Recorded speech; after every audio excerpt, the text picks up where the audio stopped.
今天玩玩具了嗎？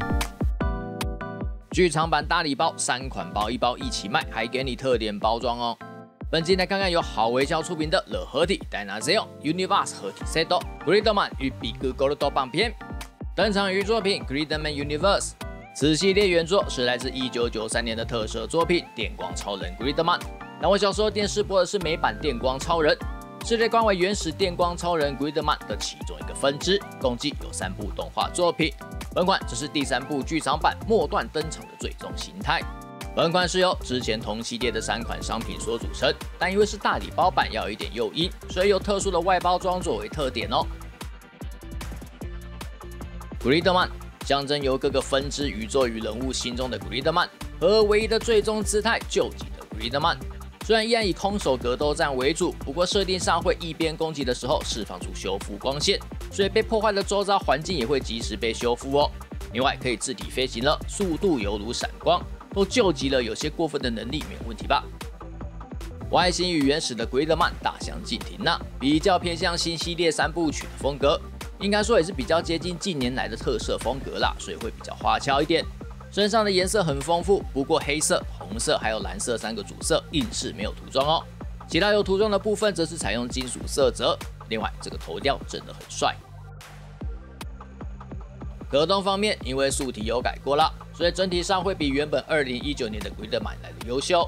手臂改成了齒輪關節，彎舉幅度稍稍進步，可以超過90度啦。髖部多了下拉設計，因此抬舉的表現會比較好，水平抬舉也獲得了提升。另外，總算膝蓋關節改用2段式啦，還有腳踝與腳掌結構大改，但依然死不給腰轉哦。有附屬3對的替換手收。Big Gold 棒，原本的金龍 Gold 棒以女國中生手臂上的圖案，借由第1部創世神的力量，巨大化與強化能力後的樣貌，更大只也就更強壯啦，但就不可以變形成盾牌了。另外也沒有提到變成這樣之後能不能變回原來的樣貌來合體成KaiZeru Gridman。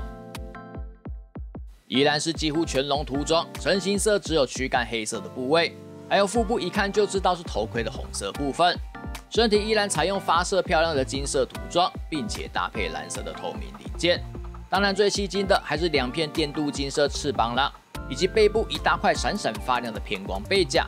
但比較有意見的是，背甲那麼的漂亮，但紅色部位還是塑膠成型色。然后这是龍的眼睛塗裝竟然沒有金屬色澤哦，小地方的偷懶相當不可取。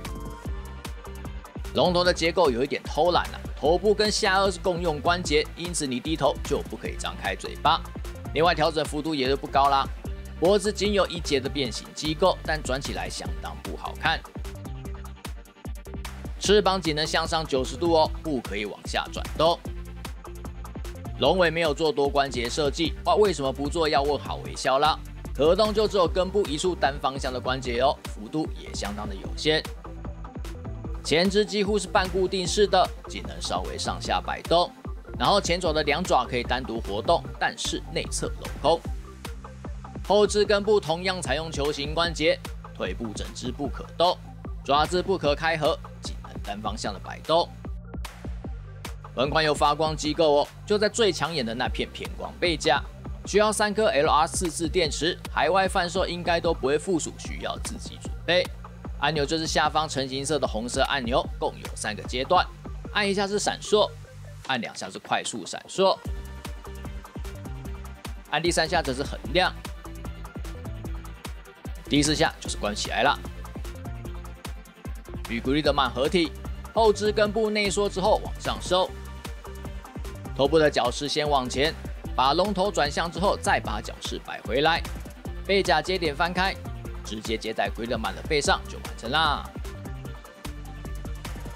Hyperfixa Beam Formation， 此形態的正式名稱，原作中與其說是合體，但其實就是漂浮在背後，主要是發射 Grido Hyperfixa Beam 時的狀態喲，也是原作中最後的樣貌。日式作品常常會在最後選擇返璞歸真作為終局的樣貌，因此不是本款最吸引人的救急大合體喲。雖然我個人是不討厭吶，但比較偏愛大合體壓倒性的感覺啊。因為金龍的位置是反的，所以翅膀沒有往下轉的空間，就影響到這個形態啦，無法配合動作做位置的調整哦。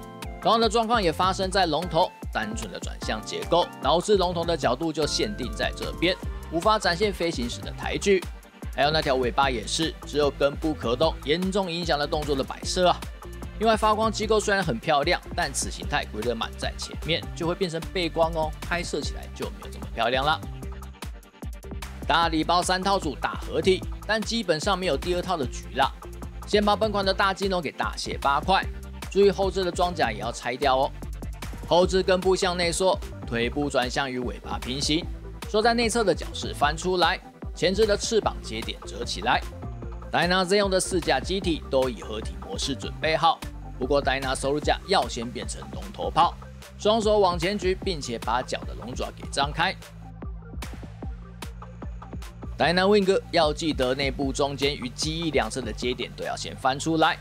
Dyna 帶把中間的連接桿掀起來，裝上本款附屬的穩定零件。金龍的龍頭後側翻開，還有2個接點也要翻開哦。展開的部分穿過龍頭炮，接點接在軀幹上，舉起來的雙手剛好可以握住2個握把，龍頭則可以放進凹槽裡，龍尾往上收，金龍的龍頭角飾往前翻。Dyna-Zeon的頭盔裝在中段，先完成武器。Gridman 同樣擺個 posing， 上臂要稍微往上，髖部下拉，整隻腿往後抬，但不要抬到90度哦。先把金龍的尾巴裝在 Dyna 帶把的連接桿，後續會比較好操作。Dyna 帶把的連接桿接在 Gridman 的背上 ，Dyna Wing 中間的連接件對準 Gridman 腹部黑色的部位，裝上之後機翼兩側的接點接在連接桿之上，然後把 Gridman 的小腿給折起來。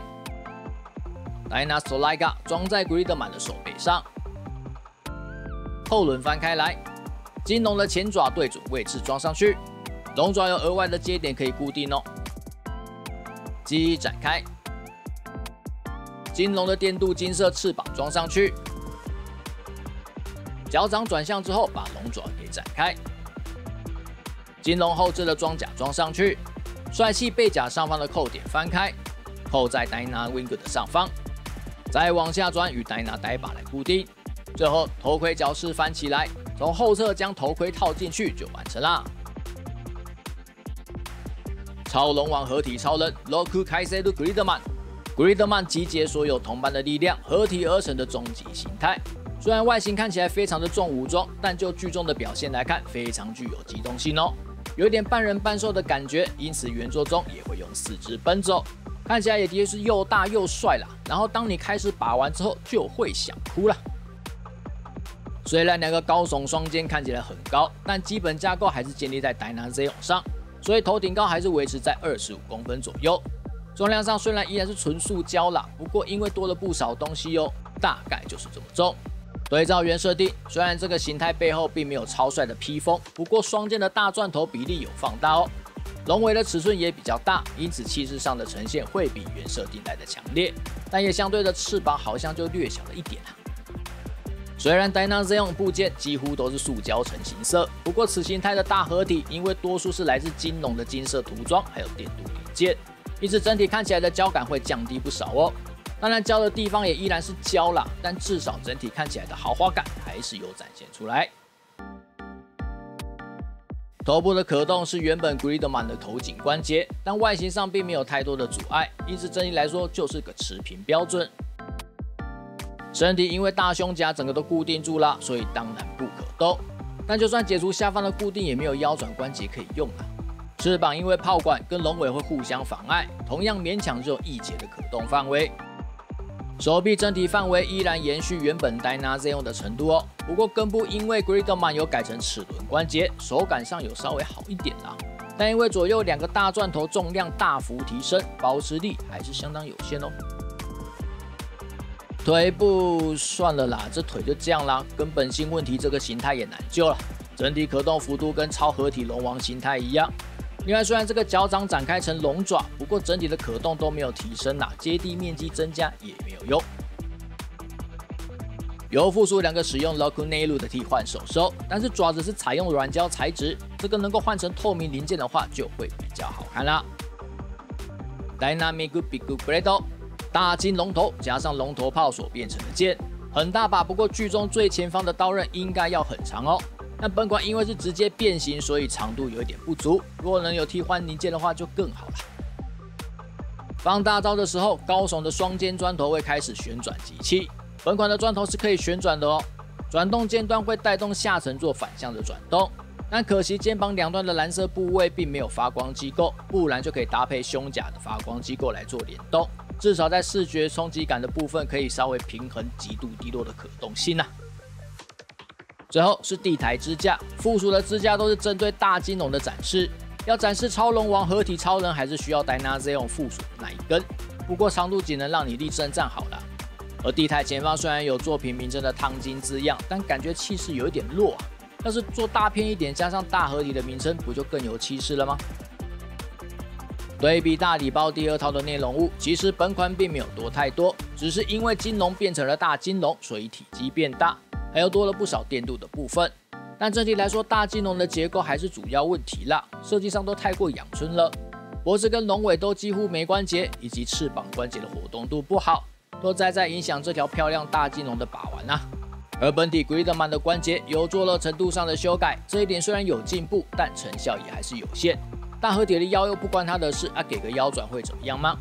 最終大合體的最大問題也還是跟前面2套的合體一樣啦，活動度太差導致把玩性低落。但這個是結構根本性的問題，因此單靠本款也是救不了這個狀況的。不過好在漂亮的大胸甲有多了發光機構，在視覺衝擊感上還是相當有效果的。外形有了，氣勢也有了。擺在那的正載感也還是不錯，只要不要想起來它其實是可動玩具就好。總之雖不盡人意，但能挑的產品也不多。而大合體其實沒它的事的第2套套件，拜遊戲所賜，現在要出敵方配色版的Dynazeon，因此最終也不會只能收在盒子裡嘍，可喜可賀啊！就這樣，記得點讚、訂閱、分享，拜拜。